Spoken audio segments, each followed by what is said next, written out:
Students, আজকে আমরা জানব হিউম্যান ডাইজেস্টিভ সিস্টেম বা মানুষের পাচনতন্ত্র বিষয়ে। আমরা প্রতিদিন খাবার খাই, কিন্তু আমরা কখনো কি ভেবে দেখেছি যা খাদ্য আমরা গ্রহণ করছি তা ভিতরে ঢোকার পর ঠিক কী কী ঘটছে, বা কিভাবে অল্প খাদ্য থেকে আমরা শক্তি পাচ্ছি, তাছাড়া শরীরকে সচল রাখছে। মানব দেহের ভিতরে প্রতিনিয়ত চলছে একটি অবিশ্বাস্য জৈবিক কারখানা, যার নাম মানুষের পরিপাকতন্ত্র বা পাচনতন্ত্র। এই পাচনতন্ত্রের মাধ্যমেই কি হচ্ছে, মানুষ খাদ্য যা গ্রহণ করছে তা পাচিত হচ্ছে এবং সেই পাচিত হওয়া খাদ্য থেকেই আমরা শক্তি লাভ করছি। তো মানব দেহের পাচনতন্ত্রের বিষয়ে বা পরিপাকতন্ত্রের বিষয়ে জানার জন্য প্রথমে তার মধ্যে কি কি পার্টস আছে বা কি কি অংশ আছে সেগুলোর বিষয়ে জানতে হবে এবং সেগুলোর কাজের বিষয়ে জানতে হবে। তো মানুষের পাচনতন্ত্রের প্রথম কাজ শুরু হচ্ছে মুখগহ্বর থেকে। কারণ আমরা যা খাদ্য গ্রহণ করছি তা আমরা প্রথম কোথায় দিই? মুখে দিই। খাদ্য যাওয়ার প্রথমেই কোথায় যায়? মুখের ভিতরে। সেখানে কি আছে? দাঁতের সাহায্যে খাদ্য যা আমরা গ্রহণ করছি তা চর্বণ হয়, মানে খাদ্যের বড় বড় কণাগুলো ছোট ছোট কণায় পরিণত হয়। আর তাছাড়া এখানে আছে লালা গ্রন্থি, এটা হচ্ছে মানুষের লালা গ্রন্থি। তো লালা গ্রন্থির মধ্যে একটা উৎসেচক বা এনজাইম থাকে যার নাম হচ্ছে স্যালাইভারি অ্যামাইলেজ,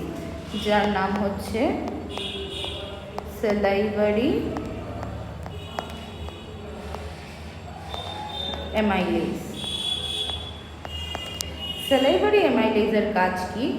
খাদ্যের মধ্যে, এখানের মধ্যে যা খাদ্য গেল, খাদ্যের মধ্যে যা শ্বেতসার থাকে সেই শ্বেতসারকে সরল শর্করায় পরিণত করে। কি করে? এখানের মধ্যে যা শ্বেতসার আছে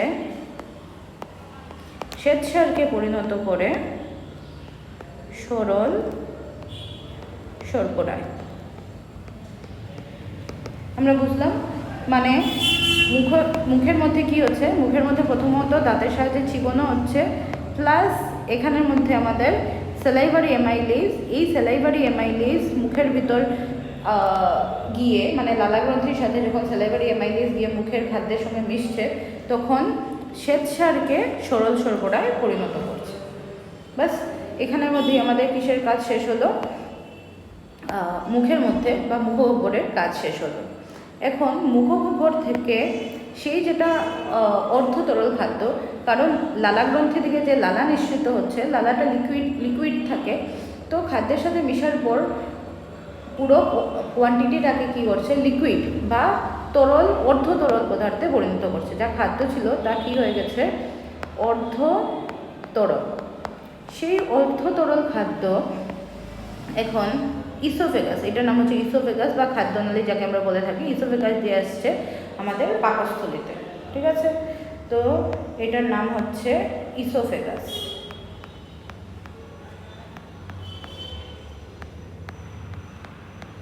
ইসোফেগাস দিয়ে আসছে পাকস্থলীতে।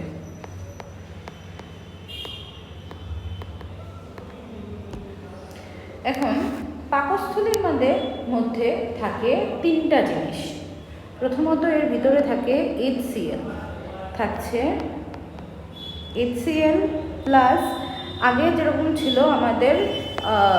যেরকম আমাদের ছিল স্যালাইভারি অ্যামাইলেজ, সেম এরকম এখানে HCl এর সঙ্গে থাকে পেপসিন এনজাইম। HCl এর সঙ্গে থাকে পেপসিন এনজাইম।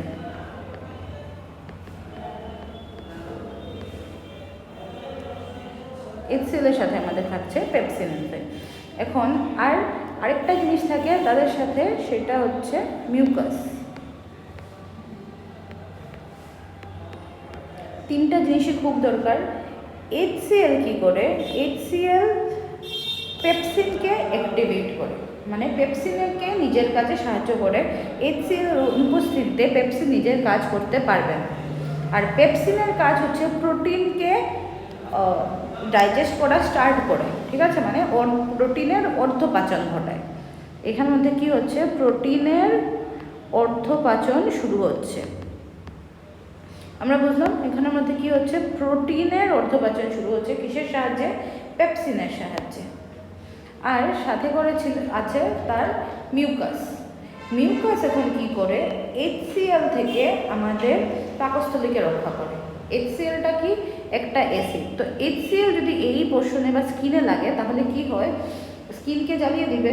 তো পাকস্থলীর মধ্যে এরকম করে একটা আউটার লেয়ারে থাকে মিউকাস, আর HClটা থাকে ভিতরে, যার জন্য কি হয়, মিউকাসটা HClকে এই পোর্শনটা কভার টাচ করতে দেয় না, যার ফলে পাকস্থলীটা সুরক্ষিত থাকে কার থেকে, HCl থেকে। বুঝলাম। এখানে আমাদের পেপসিনের কাজ হচ্ছে প্রোটিনকে ডাইজেস্ট করা, HCl এর কাজ হচ্ছে প্রোটিনকে তার কাজে সাহায্য করা বা অ্যাক্টিভেট করা, আর মিউকাসের কাজ হচ্ছে HCl থেকে পাকস্থলীকে রক্ষা করা। এখন এখানে আমাদের কি হচ্ছে, প্রোটিন অর্ধেক পাচন হয়েছে, মানে সেই অর্ধপাচিত খাদ্য পাকস্থলী থেকে আসছে ক্ষুদ্রান্তে। এই পোর্শনের নাম হচ্ছে ক্ষুদ্রান্ত। এই পোর্শনের নাম হচ্ছে ক্ষুদ্রান্ত। আমাদের মনে রাখতে হবে এই ক্ষুদ্রান্তের মধ্যেই খাদ্যের সম্পূর্ণ পরিপাক কমপ্লিট হয়। ঠিক আছে, এখান থেকে অর্ধপাচিত খাদ্য এখানে আসছে, এটা হচ্ছে অগ্নাশয়। অগ্নাশয় থেকে অগ্নাশয় রসও কোথায় এসে, ক্ষুদ্রান্তে। মিডিলে এটাকে বলে অগ্নাশয়। আমরা অগ্নাশয়ের নাম পেনক্রিয়াসও জেনে থাকি। তো এখান থেকে এই অগ্নাশয় থেকে অগ্নাশয়ের রসও কোথায় আসছে, ক্ষুদ্রান্তে আসছে। আর এটা হচ্ছে যকৃৎ। এটা হচ্ছে যকৃৎ। যকৃতের কাজ কি, যকৃতও কি করে, যকৃতের কাজ কি, যকৃতের মেইন হচ্ছে এখানের মধ্যে থাকে পিত্তথলি। এই গ্রিন পার্ট যেটা, এটা হচ্ছে পিত্তথলি। পিত্তথলির মধ্যে পিত্ত লবণ থাকে আর পিত্তরস থাকে। এই পিত্তথলি থেকে পিত্তলবণ আর পিত্তরসও আসছে ক্ষুদ্রান্তে। এখান থেকে খাদ্যও আসছে ক্ষুদ্রান্তে, আর অগ্নাশয় থেকে অগ্নাশয় রসও আসছে ক্ষুদ্রান্তে। সব কিছু ক্ষুদ্রান্তে এলো। এখন ক্ষুদ্রান্তের মধ্যে প্রথম কি হচ্ছে, পিত্তথলি থেকে আসা পিত্তরস।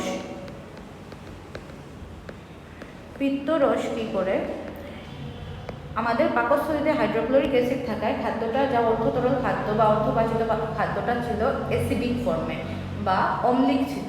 তো এটাকে অ্যালকালাইন করে, খাদ্যকে কি করে, অ্যালকালাইন।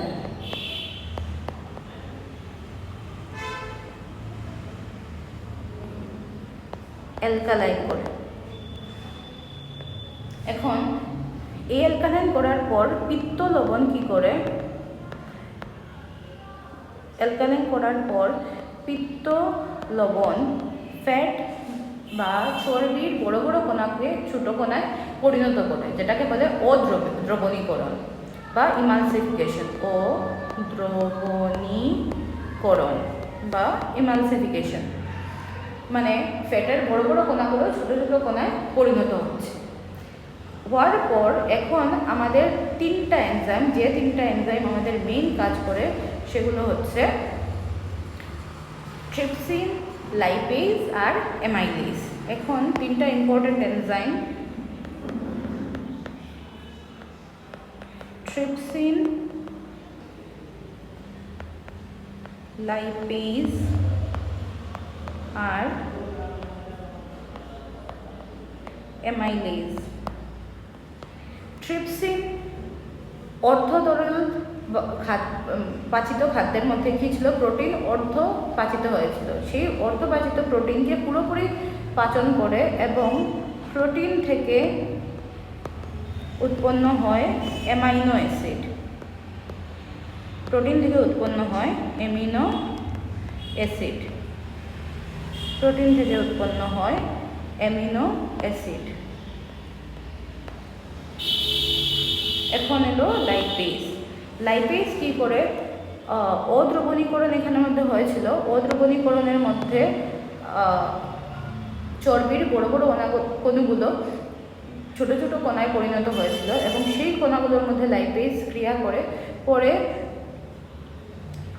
চর্বিকে পরিণত করে ফ্যাটি অ্যাসিড ও গ্লিসারলে।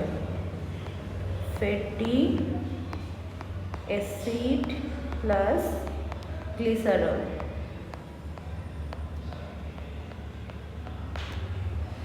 আর লাস্টে থাকলো অ্যামাইলেজ।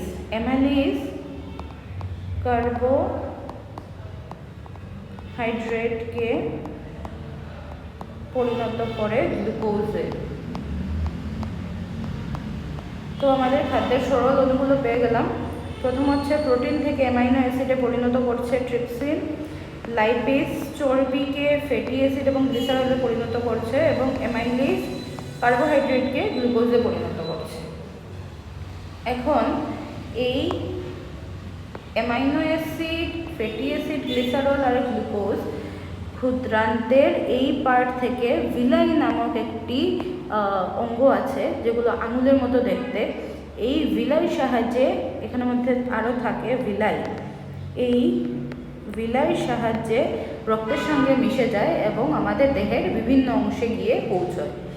আর বাকি যেগুলো বর্জ্য পদার্থ থাকে সেই বর্জ্য পদার্থগুলো এই ক্ষুদ্রান্ত থেকে চলে আসছে বৃহদন্ত্রে এখানে।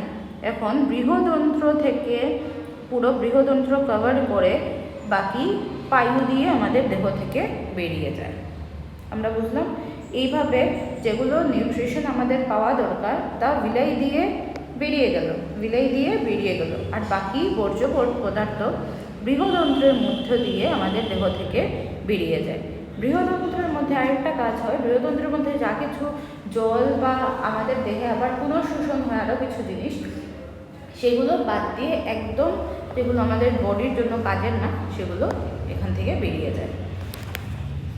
এইটাই হচ্ছে আমাদের পাচন প্রক্রিয়া। এখন পাচন প্রক্রিয়া থেকে আমরা যে গ্লুকোজ উৎপন্ন হচ্ছে সেই গ্লুকোজ থেকে কিভাবে আমরা আবার শক্তি পেয়ে থাকি তার আরেকটা প্রসেস আছে যাকে বলে শোষণ। এই শোষণ প্রক্রিয়া আমরা নেক্সট ভিডিওতে পড়ব। আজকের জন্য আমাদের পাচন প্রক্রিয়া এতটুকু করেই শেষ হলো। আর এখানের মধ্যে মেইন আমরা এইগুলো মনে রাখবো, প্রোটিন থেকে অ্যামাইনো অ্যাসিড, চর্বি থেকে ফ্যাটি অ্যাসিড গ্লিসারল আর গ্লুকোজ থেকে কার্বোহাইড্রেট থেকে গ্লুকোজ। ঠিক আছে।